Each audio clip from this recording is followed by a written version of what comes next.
Black Sabbath, pioneers who clashed with the counterculture's dreamy vibes.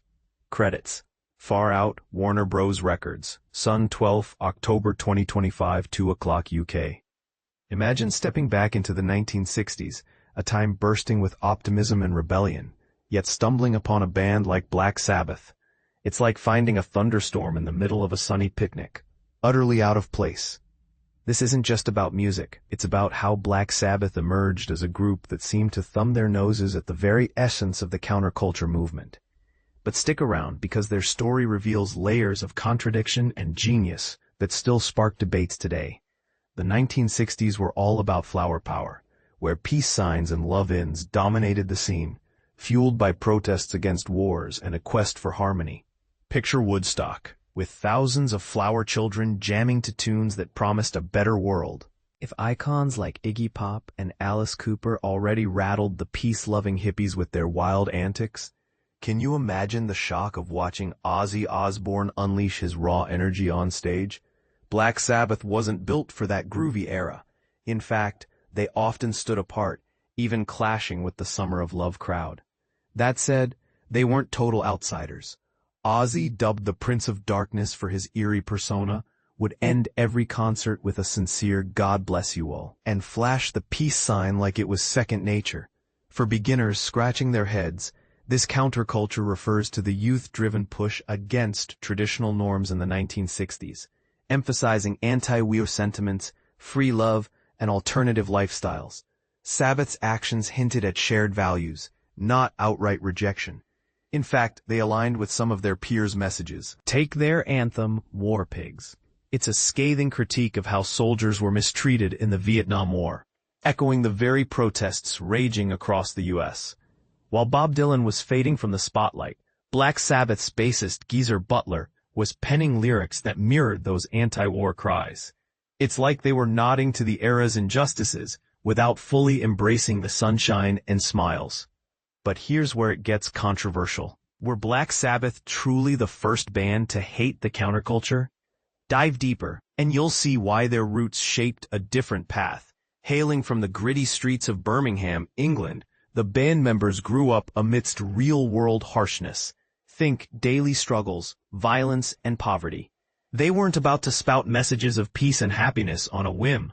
Ozzy adored the mellow tunes of the time, but drummer Bill Ward recalled a visceral reaction from the group. They viewed the hippie utopia as a facade masking deeper realities. As Ward explained in an interview accessible via https:/v=IUSYWEWEW, we all had feelings about the counterculture. I think we all felt, well, that's all well and good, but that's not what's going on right now. I'm sitting here looking at a guy getting his guts beaten up. Our music began to take a good look at what was really on the ground and what we were seeing. I think it had a huge impact on Sabbath. This isn't just talk.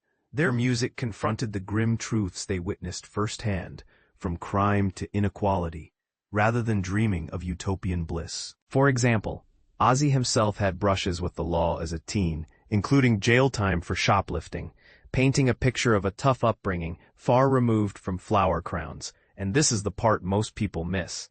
Even their song titles told stories of real-life conflicts.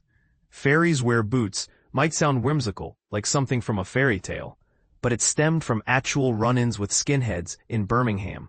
These tough guys taunted the long-haired band members, calling them fairies for daring to defy the norms with their style. Imagine the irony.